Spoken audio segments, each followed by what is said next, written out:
What's up, everybody? Welcome back to the Real Heroes Show. We got Cory and Nick here as always, and in today's episode, we are going to be doing a spoilerific review and reaction of episode 2 of The Bad Batch, entitled Cut and Run. So, warning up front, if you have not watched this episode yet, we will be talking about spoilers. So, go check it out on Disney Plus, then scurry back on over here and see us. Nick, how you doing tonight, bud? Doing well. Yeah, you're dad for a day. Yeah, I'm babysitting. It's fun. For any of you fathers out there, babysitters, it's interesting life.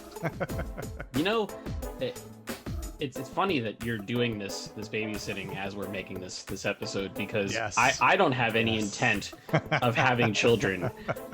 However, Star Wars, between Grogu and Omega, has presented a more compelling argument to me about children than any of my friends or family have been able to.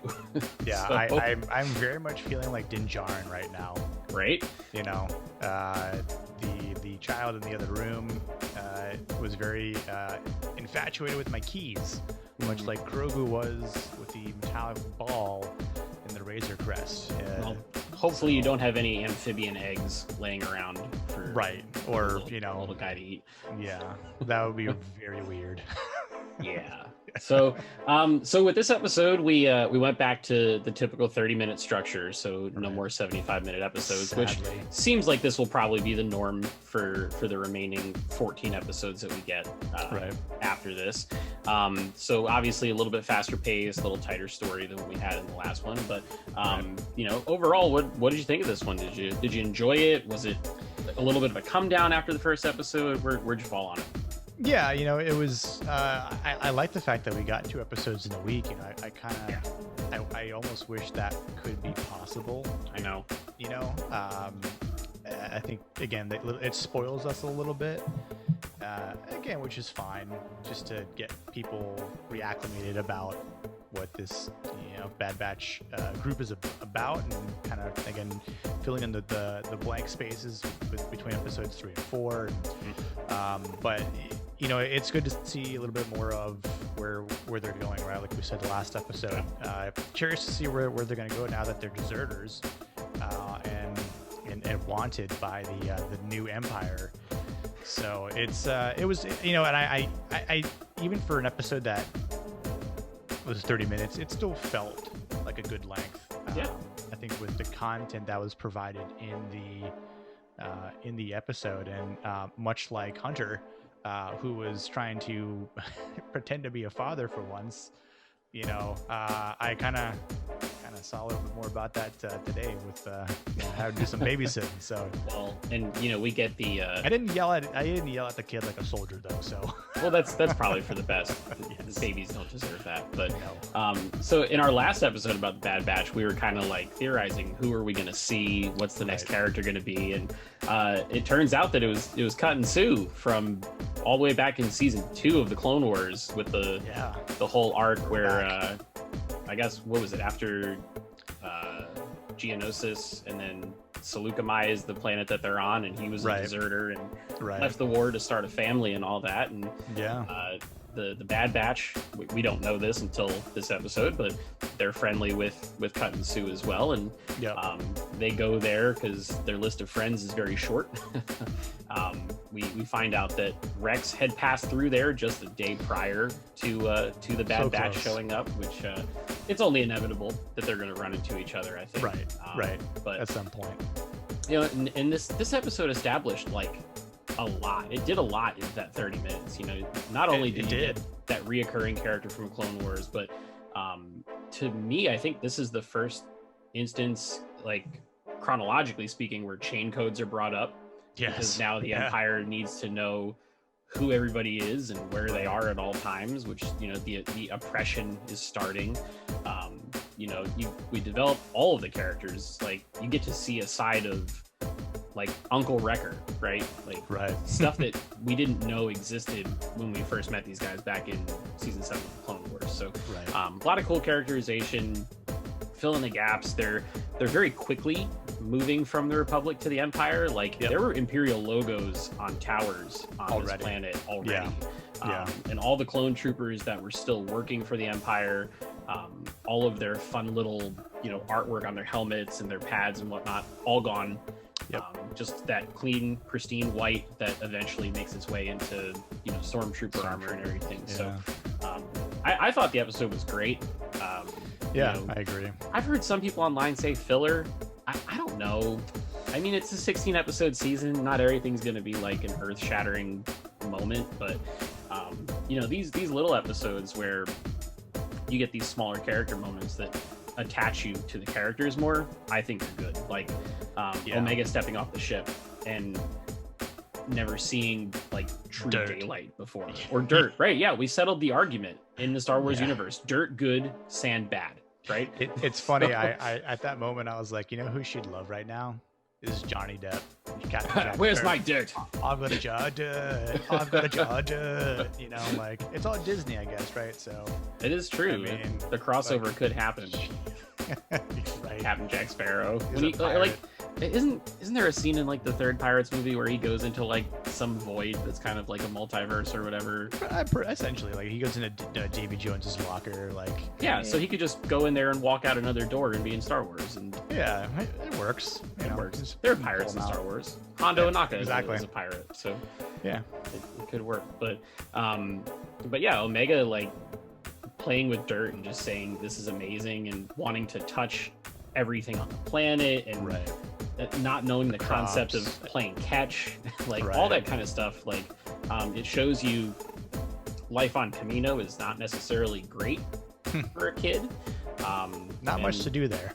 Yeah, it gave me some vibes from Grogu from Mandalorian, seeing things through his eyes that are all wide, and like even to a degree, I think there's a line in Force Awakens where Rey says like, I didn't know there was that much green in the entire galaxy or whatever. It felt a lot like, it's a similar trope that they've kind of started establishing in Star Wars of somebody who has been in a bad place for a long time and then is starting to see the galaxy through new eyes, which is cool. It's fun. Yeah, I wouldn't quite chalk this episode up to be the filler that people think it is. I understand that, like, some episodes, especially with any season that's not going to be between 6 and 10 episodes, there's going to be episodes that build upon characterizations and character development. So I think this is something that not only ties up, I'm not going to call it loose ends, because Dave Filoni doesn't have loose ends in Star Wars. He doesn't Man knows more than everyone out there for the most part, aside from maybe George Lucas, as far as being able to quote everything, by like knowing the back of his hand, right? So I think including Cut and Sue and showing that, you guys thought they were done from season 2 of Clone Wars. Well, they actually know who the Bad Batch is, and they've actually had a relationship this entire time, which isn't like mind-shattering or anything like that. But again, it builds on the character development, not just for Cut and Sue and their Twilight kids, but the Bad Batch, like you were saying, like Uncle Wrecker and so forth. So, and it also shows, I think, for Hunter's sake, from Cut, it was kind of telling him like, you can't treat Omega like a soldier. Omega's a kid, so you gotta talk to her that way. And I mean, it's I think it's one of those things where you see even. I noticed Echo. Echo isn't this brainwashed, clone anymore. Echo's starting to come around like the Echo we knew. Mm-hmm. His personality is starting to come back in a way, which is nice to see, because the brainwashed, deranged Echo that we saw in that season 7 of Clone Wars was gnarly. Wasn't a good look. Yeah, exactly. So, seeing him with his helmet on, hearing his voice, it was kind of a throwback, nostalgic feel, I guess, to a degree. But I think, again, it had a good pace. It felt full for a 30-minute episode. So, again, I think it closes a chapter It does, yeah. I agree. Universe. And it closes a chapter for Hunter and Omega and their relationship, because in this episode, he basically tries to, you know, for lack of a better term, give her away, right?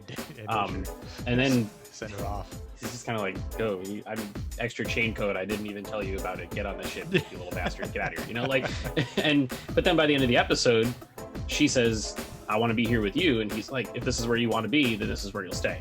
Right. So I have a feeling that their bond is going to become quite strong over the course of this season. And just like Grogu and Din in season 2 of Mando, whenever the inevitable bad thing happens to that kid, it's not going to be an easy watch, and they're laying that groundwork nice and early. Yeah, I think again the reason why this episode might be a little bit more than the average filler is to establish that bond, a little bit more. And again, every episode will probably build upon that up until a possible inevitable end for Hunter. Yeah, I'm waiting for like the like awful twist the knife moment where it's like she's an experimental Palpatine clone or something like that, and it's just like, oh god damn it. It's just gonna be like the worst news that could ever happen. But I thought animation again, killer. Like they're just showing off fluid at this point, man. Like camera moves and focus pulls that look like they're shot with real cameras and not done in animation. Like there are some scenes where when it's just like the white clone troopers with like a blurred out background behind them, where if you like just kind of quickly glance at the screen and look away, you might think it's live action. Yeah, it's like seeing stormtroopers on a desert planet, right? Like just, that I think space scenes, you know, when they're flying in the ships or they're going through hyperspace, I'm like pretty sure that looks exactly like it does in the movies.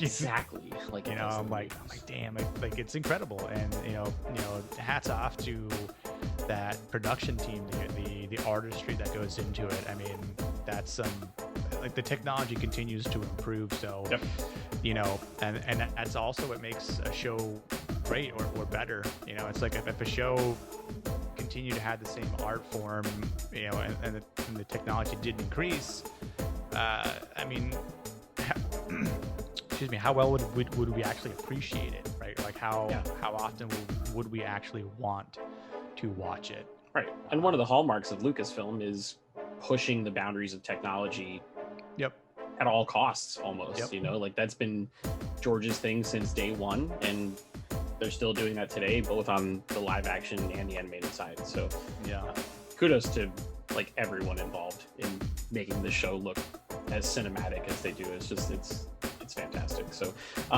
so what would you give this one out of 10? I'm imagining probably a smidge lower than the premiere, but probably still solid. Yeah, I'd say probably like a 7.5, maybe like maybe a 7-ish. Okay. Somewhere between there. Like I don't think it was bad. Like again, I mean, I think depending on how precise you want to be in details, you could go a little bit higher, like a 7.5. But I think like just watching it on a whim, maybe a 7. Okay. Yeah, I think I was gonna give it probably around a 7.5. Just because I think the character moments are great, and you know, it wasn't. It had some action, you know, towards the end, but it wasn't as bombastic as the first episode. But that's okay, because you need to have the peaks and valleys to make all the important stuff really hit hard. So developing character, building those bonds, and making you care about these people that you haven't spent a lot of time with, really important stuff. And very excited to see where it goes from here. And God only knows where that is.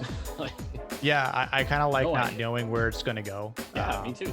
You know, so they leave the planet. It's up in the air now. They could go to literally anywhere in the galaxy. They are wanted by the Empire, and that's all we know. And their old friend is gunning for them. So, pretty cool. So that's going to wrap things up for this video. If you guys have been watching The Bad Batch, Hopefully you have been if you're watching this video, because we just spoiled a whole bunch of it for you. But we'd love to hear from you in the comments below. Let us know what you thought of the episode. If you like what we're doing, go ahead and click that like button on this video. And even if you don't like what we're doing, still click the like button on this video, because it helps us out a lot. If you're new here, go ahead and subscribe to the channel and also turn on those notifications so that way you don't miss any future content from us. And until next time, we'll see you guys in the next video.